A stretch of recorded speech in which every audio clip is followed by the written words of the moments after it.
¿Alguna vez has sentido que el aire se escapa de tus pulmones, no porque te falte oxígeno, sino porque las palabras de la persona que más amas te han golpeado con la fuerza de un camión?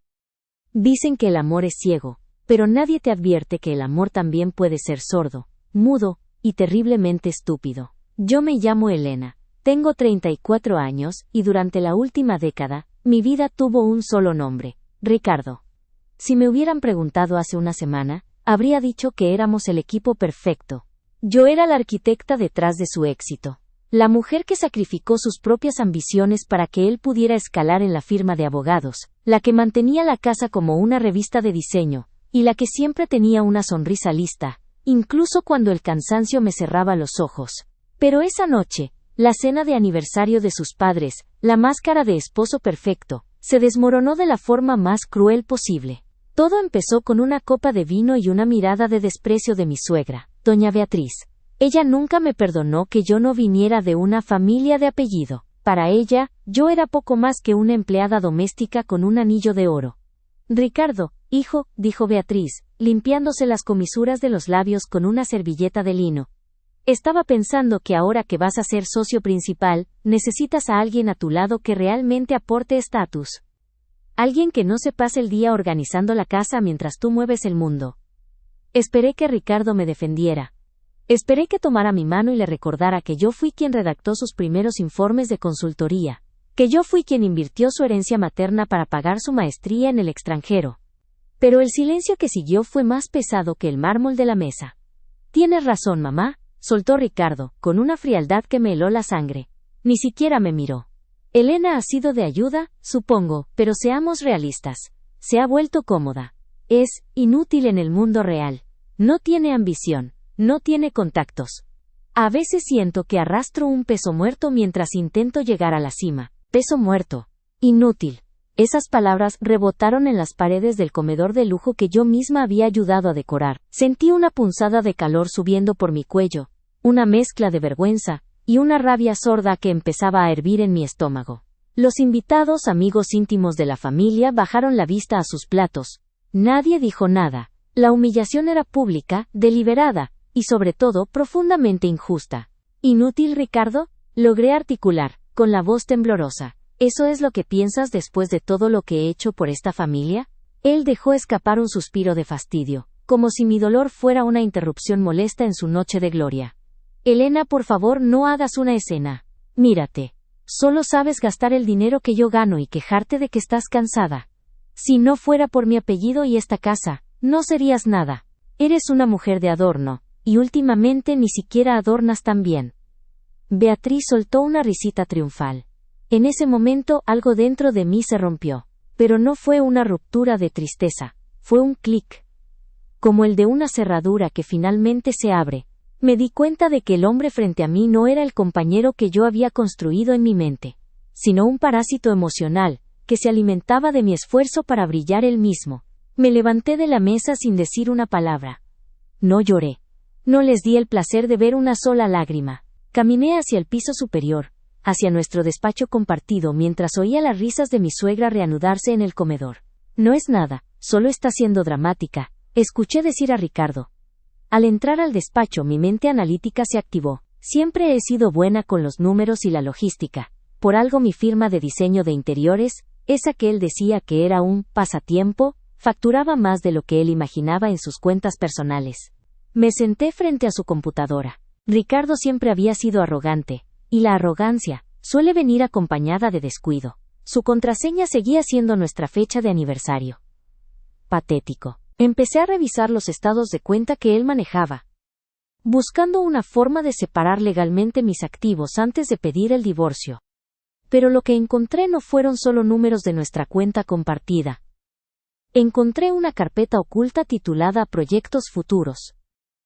Mis manos empezaron a sudar frío mientras abría los archivos. No eran proyectos de la firma de abogados. Eran transferencias masivas a una cuenta en un paraíso fiscal, documentos de una propiedad que yo no conocía, y lo más impactante, una serie de correos electrónicos con una mujer llamada V. Ya casi está todo listo, mi amor, decía uno de los mensajes de Ricardo. En cuanto logre que Elena firme la transferencia de la propiedad de la casa de la playa bajo el pretexto de la nueva inversión, tendremos capital suficiente para mudarnos. Ella no sospecha nada, cree que soy su héroe financiero. Es tan ingenua que duele. Me quedé paralizada.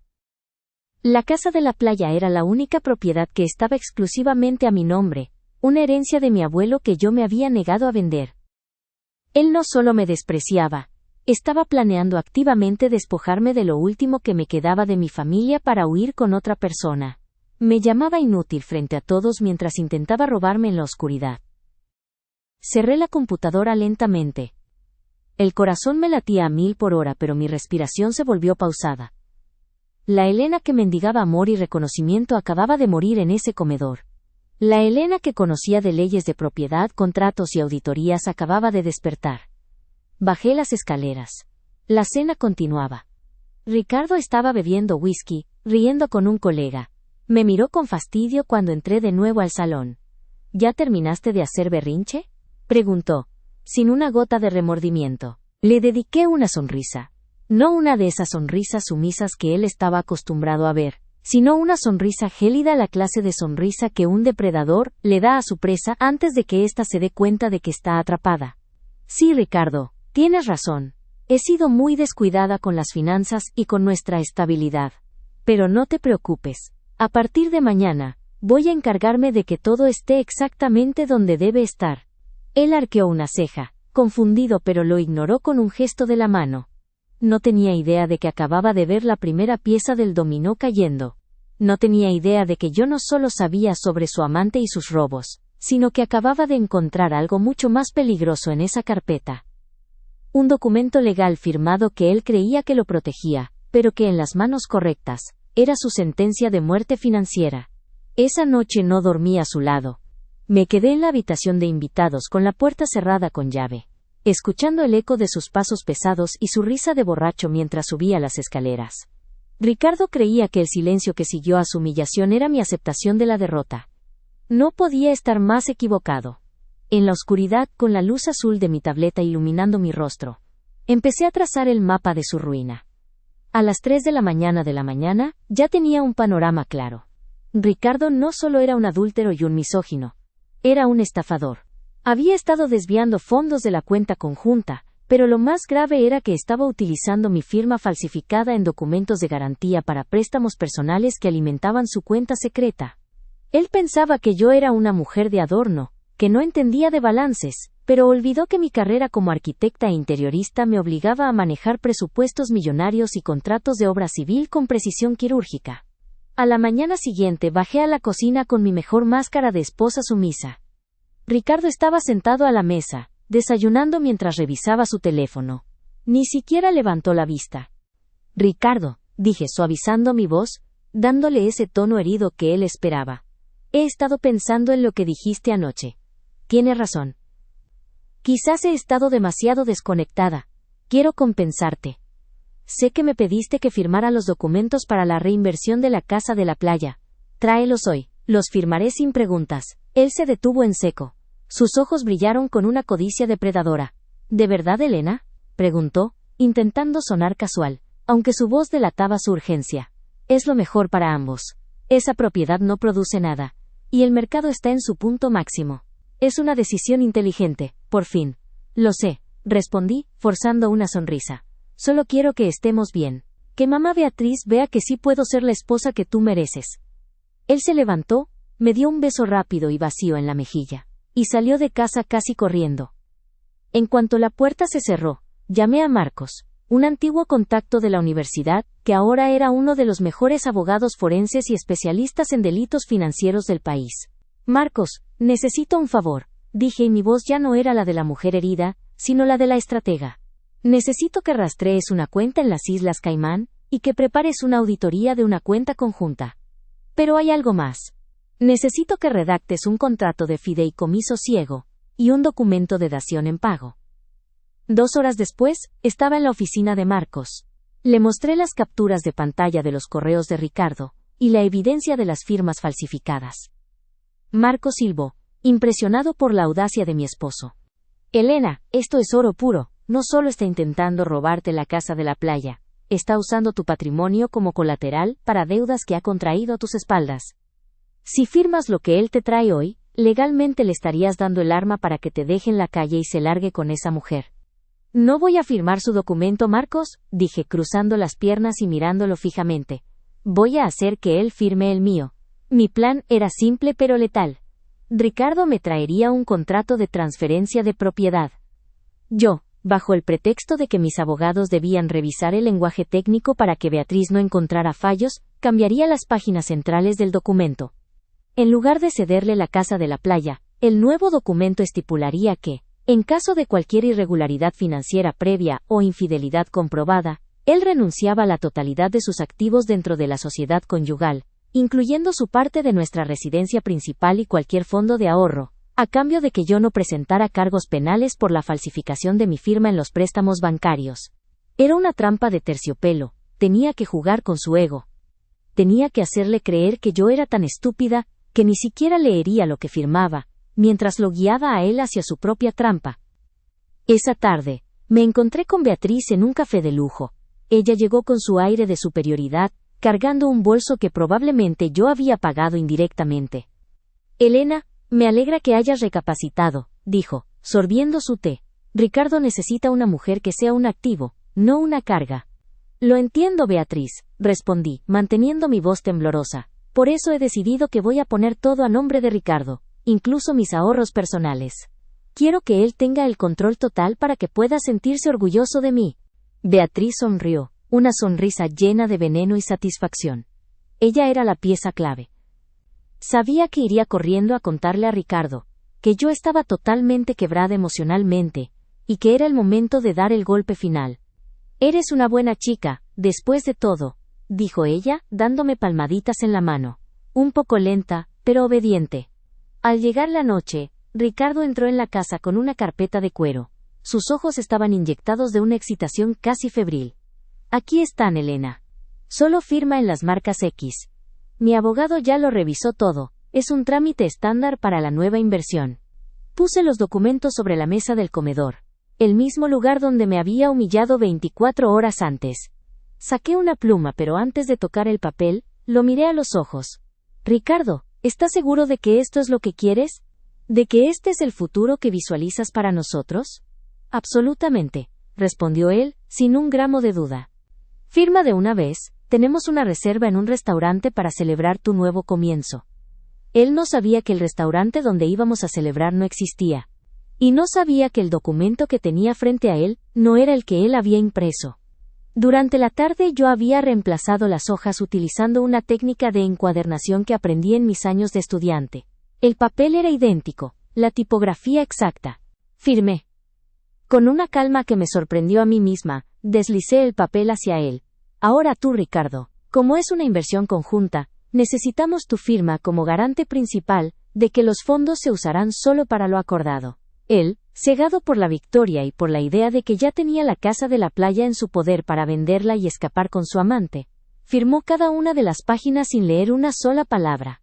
Estaba tan seguro de mi inutilidad, que ni siquiera sospechó que un peso muerto no sabe cómo redactar una cláusula de rescisión por fraude. Cuando cerró la carpeta sentí una descarga eléctrica recorrer mi cuerpo. La trampa estaba puesta. El cazador acababa de poner su propio cuello en la soga, pensando que estaba recolectando el trofeo. Listo, dijo él, guardando la carpeta con fuerza. Mañana llevaré esto a la notaría a primera hora. No te preocupes, querido, dije, levantándome y sirviéndome una copa de vino. Yo misma me encargaré de que llegue a manos de quien debe llegar. Él se rió, pensando que yo me refería a su notario amigo. No tenía idea de que el documento iba directo a la caja fuerte de Marcos, y que, en menos de 48 horas, su mundo perfecto de engaños y desprecios se iba a desmoronar como un castillo de naipes en medio de un huracán. Solo tenía que esperar un poco más. Solo tenía que dejar que se hundiera un poco más en su propia arrogancia. Los siguientes 3 días fueron un ejercicio de actuación digno de un premio.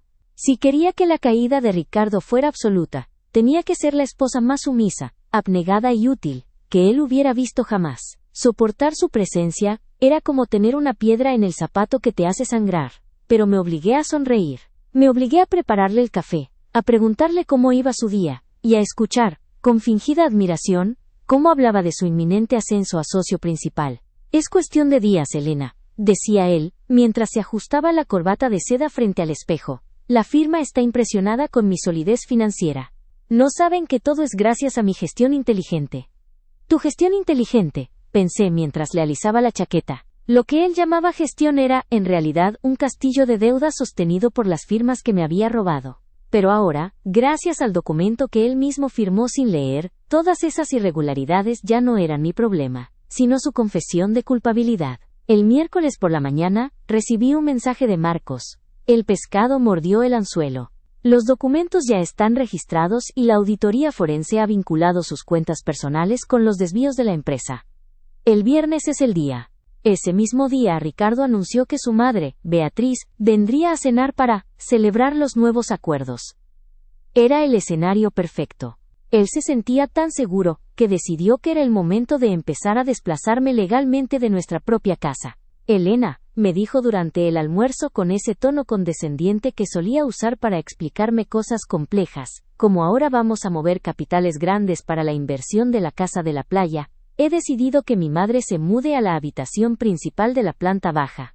Tú podrías mover tus cosas al estudio. Así estarás más cerca de tus dibujitos, y no interrumpirás mis reuniones. Fue un golpe bajo, incluso para él. Quería sacarme de mi propia habitación para meter a la mujer que me despreciaba. Pero, en lugar de gritar, bajé la mirada y apreté los cubiertos. Si crees que es lo mejor para tu carrera, Ricardo, lo haré. Susurré. Él soltó una carcajada de satisfacción. Ves, mamá tenía razón, solo necesitabas un poco de mano dura para entender cuál es tu lugar. Esa tarde, mientras ellos estaban fuera, empecé mi propia mudanza. Pero no me moví al estudio. Empecé a empacar mis objetos más valiosos, mis documentos originales y las joyas que heredé de mi abuela. Las llevé a un apartamento que había alquilado en secreto una semana antes. Dejé la casa impecable como siempre, pero vacía de mi esencia. El jueves fue el día de la agonía silenciosa. Ricardo estaba eufórico. Lo vi hacer maletas discretamente pensando que yo no lo notaba. Revisé su historial de navegación una última vez. Estaba comprando 2 boletos de avión para Italia a nombre de él y de su amante Valeria. La fecha de salida. El sábado por la mañana. Pensaba dejarme el viernes después de la cena, llevándose el dinero que creía haber obtenido de la venta de mi casa de la playa. Lo que él no sabía era que el notario que él usaba habitualmente, ya había sido notificado por Marcos sobre las irregularidades en las firmas anteriores. El notario, temiendo por su propia licencia, aceptó colaborar. El documento que Ricardo firmó el martes, el que yo cambié, ya era ley. Él no había vendido mi casa de la playa. Él había firmado una dación en pago, donde reconocía que me debía hasta el último centavo de lo que había desviado, poniendo como garantía su parte de la casa donde vivíamos y sus acciones en la firma de abogados. La tensión en mi pecho era casi insoportable. Cada vez que él me llamaba cariño con esa voz falsa sentía náuseas. Cada vez que mi suegra llamaba para darme órdenes sobre el menú de la cena del viernes, sentía que el tiempo se detenía. Elena, asegúrate de que el vino sea un gran reserva, me gritó Beatriz por teléfono. No queremos parecer gente de clase media frente a los invitados de Ricardo. No se preocupe, Beatriz, respondí, mirando el sobre con el sello del juzgado que acababa de llegar a mis manos. La noche de mañana será algo que ninguno de ustedes podrá olvidar. La justicia, a veces, se sirve en copas de cristal. Llegó el viernes. El aire en la casa se sentía cargado de electricidad estática. Ricardo llegó temprano, vestido con su mejor traje. Se veía radiante, como un hombre que está a punto de ganar la lotería. Me entregó una carpeta con una frialdad absoluta. Aquí tienes los papeles finales de la sociedad, dijo, subrayando la palabra con ironía. Solo es un anexo. Ponlo con los demás. Esta noche, después de que mamá se vaya, tenemos que hablar seriamente sobre nuestro futuro, o la falta de él. Era el momento. Me estaba avisando que me dejaría esa misma noche. Él creía que me daría el golpe de gracia frente a las maletas hechas y la cuenta vacía. Se sentó en el sofá sirviéndose un trago, sin notar que yo estaba grabando toda la conversación desde mi teléfono oculto en un jarrón. ¿Te arrepientes de algo, Ricardo? Le pregunté sentándome frente a él, manteniendo mi voz suave. ¿De haberme usado? ¿De haber mentido? Él se rió, una risa seca y cruel. ¿Arrepentirme? Elena, el mundo es de los audaces. Tú fuiste un escalón necesario, nada más. No es personal, es solo que no estás a mi nivel. Aprovecha la cena, porque será la última vez que comas caviar a mi costa. Me levanté y caminé hacia la cocina. Mi mano no temblaba. Saqué mi teléfono y le envié un mensaje a Marcos. Estamos listos. Trae a los testigos y al oficial de justicia. La cena está servida. El timbre sonó 10 minutos después. Ricardo se levantó, pensando que era su madre o alguno de sus socios. Abrió la puerta con una sonrisa ensayada, pero su rostro se puso blanco como el papel, cuando no vio a Beatriz, sino a Marcos rodeado de 2 hombres uniformados, y un notario con una orden judicial en la mano. ¿Qué es esto?, preguntó Ricardo retrocediendo. Marcos, ¿qué haces aquí con la policía? Caminé lentamente hacia el vestíbulo, me puse al lado de mi abogado, y miré a Ricardo directamente a los ojos. Ya no era la esposa inútil, ya no era el peso muerto. No es la policía, Ricardo, dije, y mi voz sonó tan firme que él dio un paso atrás. Es el oficial de justicia. Vienen a ejecutar la cláusula de rescisión que firmaste el martes. ¿Te acuerdas? Esa que decía que, en caso de fraude y desvío de fondos, renunciabas a todo. En ese momento, el coche de mi suegra se estacionó detrás del coche patrulla. Beatriz bajó, confundida y escandalizada, justo a tiempo para ver cómo el oficial de justicia le entregaba a Ricardo el primer documento de la noche. La notificación de embargo preventivo de todos sus bienes. El caos estaba a punto de estallar, y yo, por primera vez en 10 años, me sentía completamente en paz. El silencio que siguió a mis palabras fue tan denso que podía cortarse con un cuchillo. Ricardo sostenía el documento de embargo con las manos temblorosas, sus ojos escaneando febrilmente las líneas que él mismo había validado con su firma. Su madre Beatriz entró en la casa como un torbellino de seda y perfume caro, deteniéndose en seco al ver la escena. ¿Pero qué es esta ordinariez?, chilló Beatriz, mirando a los oficiales. Ricardo, diles que se retiren. Elena, explica qué hace esta gente en mi casa. No es tu casa, Beatriz, dije, cruzándome de brazos. De hecho, técnicamente, a partir de este momento, ni siquiera es la casa de Ricardo. Ricardo levantó la vista, y por primera vez en años, vi miedo real en sus ojos. Un miedo primario, el de un hombre que se da cuenta de que el suelo bajo sus pies ha desaparecido. Esto es un error, gritó él intentando recuperar su postura de abogado arrogante. Elena, tú no puedes hacer esto. Ese documento que firmé, me engañaste. Esto es fraude procesal. Te voy a hundir en la cárcel.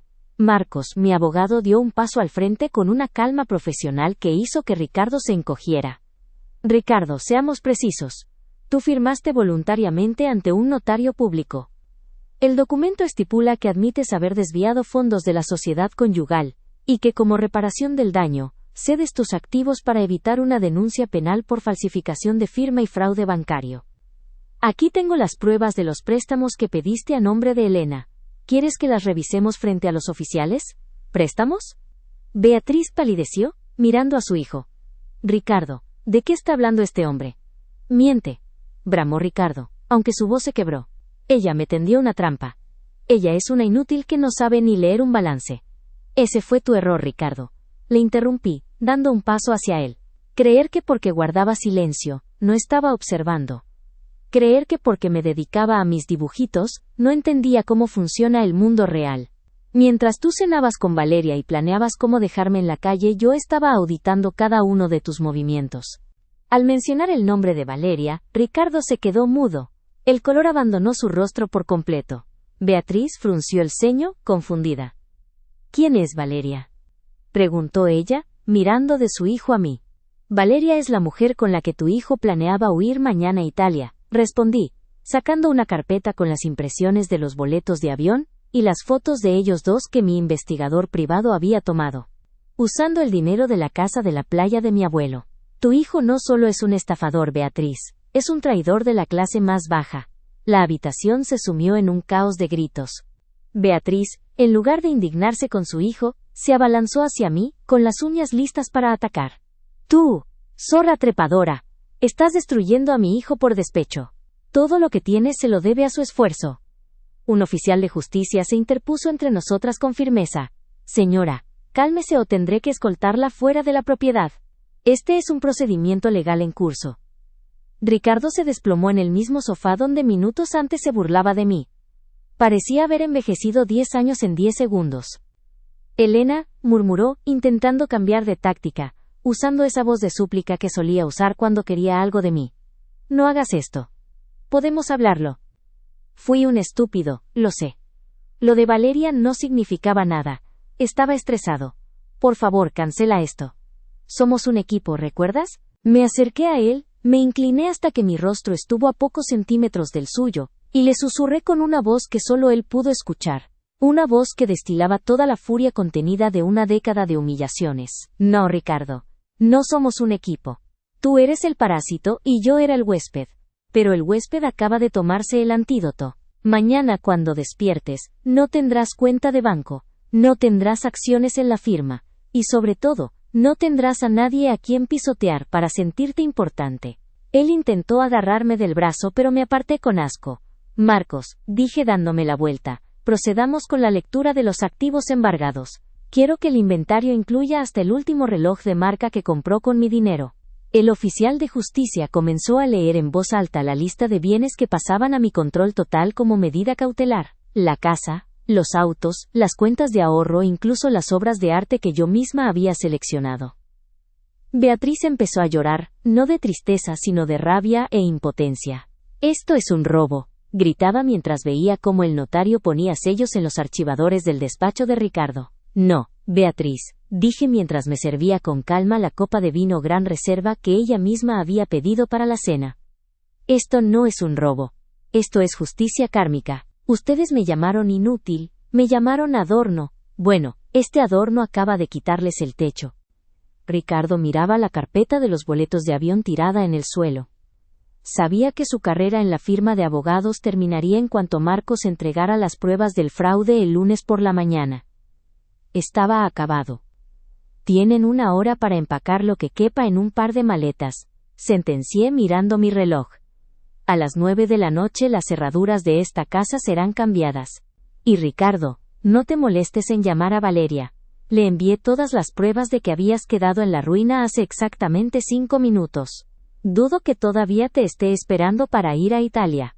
El choque en su rostro fue la imagen más satisfactoria que había visto en mi vida. El cazador no solo había caído en la trampa, se había dado cuenta de que la presa siempre fue la dueña del bosque.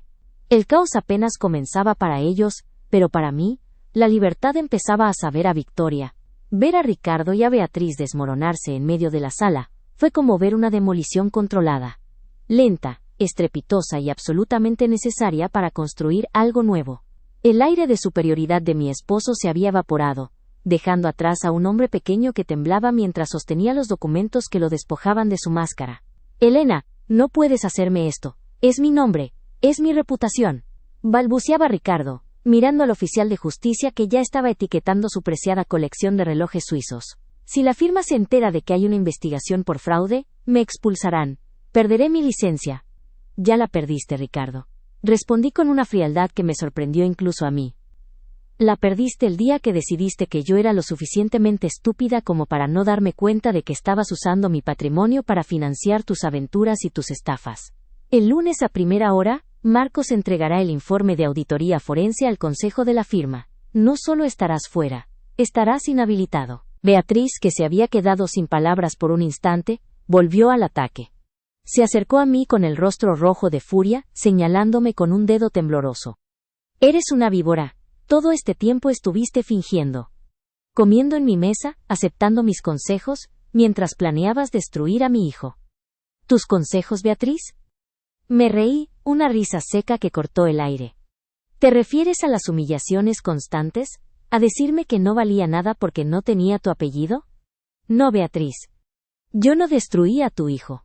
Él se destruyó solo cuando pensó que podía robarle a la persona que mantenía su mundo en pie. Yo solo encendí la luz para que todos vieran el desastre que él ya había hecho». El oficial de justicia intervino de nuevo, entregándole a Ricardo la orden de desalojo inmediato. «Señor, tiene 40 minutos restantes. De lo contrario, procederemos a retirarlos por la fuerza». Lo que siguió fue una coreografía de humillación que grabaré en mi memoria para siempre. Ricardo, el brillante abogado, que despreciaba a los inútiles, tuvo que subir a la habitación principal a empacar su vida en 2 maletas de mano.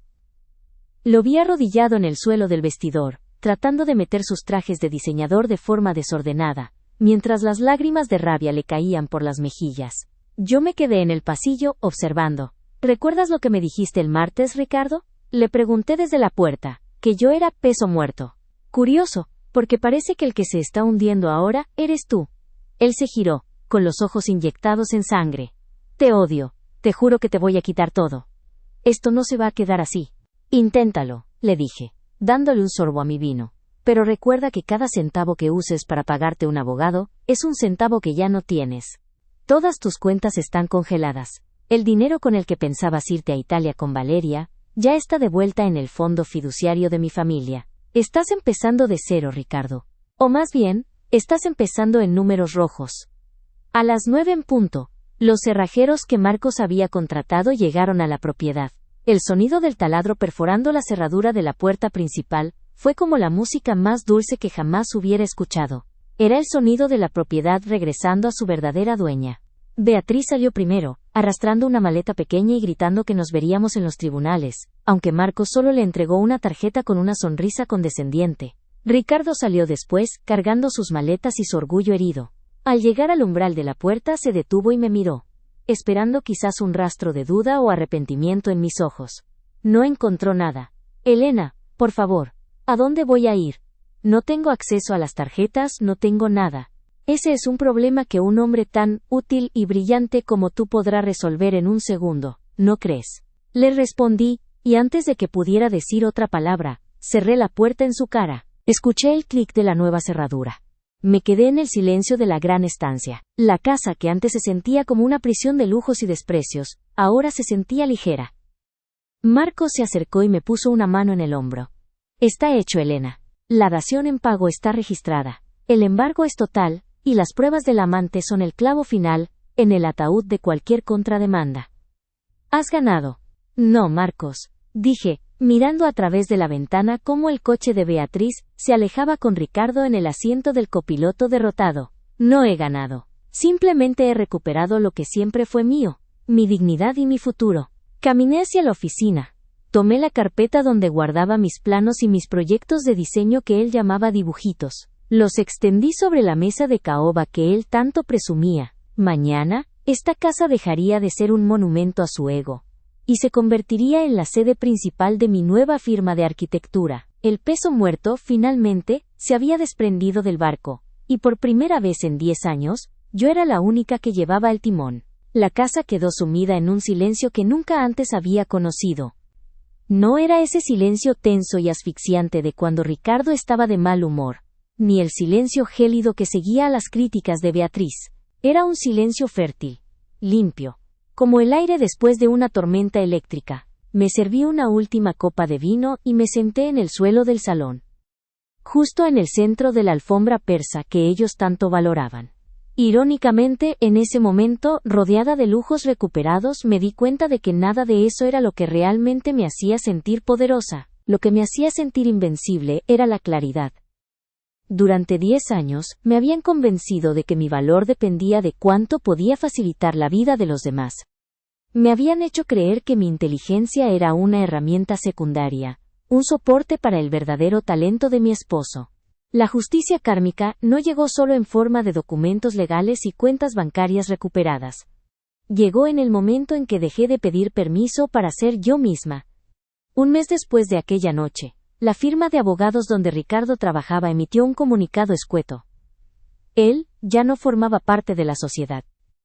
Los rumores de sus manejos creativos con los fondos de los clientes y con el patrimonio de su propia esposa corrieron como pólvora en los círculos legales. Ricardo no solo perdió su empleo, perdió su nombre. Me contaron que Valeria, la mujer por la que estaba dispuesto a dejarme en la miscelánea, desapareció en cuanto se dio cuenta de que él no tenía ni un centavo a su nombre. Al parecer ella también era una mente analítica, solo que sin la ética que yo aún conservaba. Beatriz intentó llamarme varias veces para pedirme, o más bien exigirme, una pensión de gracia para su hijo. alegando que él estaba pasando por una crisis nerviosa en el pequeño apartamento que ella le ayudaba a pagar. Bloqueé su número sin responder. No por odio, sino por higiene mental. Mi compasión no es un pozo sin fondo, y ellos ya habían bebido demasiado de ella. Hoy, mi casa ya no es solo un hogar. Es Elena R. y Asociados. El despacho que Ricardo despreciaba es ahora mi sala de juntas, donde firmo contratos de diseño arquitectónico que superan con creces lo que él ganaba en sus mejores años. He contratado a 3 mujeres brillantes que, al igual que yo en su momento, sentían que sus carreras estaban estancadas por las expectativas de otros. Juntas, estamos construyendo algo real. A veces por la noche, me detengo frente al mismo espejo donde Ricardo se ajustaba la corbata con tanta arrogancia. Ya no veo a la mujer de ojos tristes que intentaba encajar en un molde que le quedaba pequeño. Veo a una mujer que aprendió que la vulnerabilidad no es debilidad, sino el camuflaje perfecto para una mente calculadora que sabe cuándo dar el golpe final. Mucha gente me pregunta si no me siento mal por haberlo dejado en la calle. Mi respuesta es siempre la misma: yo no lo dejé en la calle. Sus mentiras, su avaricia y su desprecio lo dejaron allí. Yo solo le quité la alfombra sobre la que pretendía seguir caminando mientras me pisoteaba. La lección más valiosa que aprendí de todo este caos es que la familia no siempre es la que lleva tu sangre, sino la que respeta tu alma, y que nunca, bajo ninguna circunstancia, debes permitir que alguien te llame inútil, solo porque no saben cómo manejar la magnitud de tu capacidad. Mi vida ahora es mía. No hay secretos en las carpetas, no hay amantes en las sombras, no hay suegras dictando mi valor. Solo hay planos, proyectos y una libertad que sabe mejor que cualquier banquete de lujo. Ricardo pensó que yo era un adorno, pero olvidó que los adornos más finos están hechos de cristal templado. Hermosos a la vista, pero imposibles de romper sin cortarte las manos. Al final, la justicia no es algo que simplemente sucede. Es algo que tú diseñas, construyes y ejecutas. Y mi edificio, les aseguro, está construido para durar 1000 años.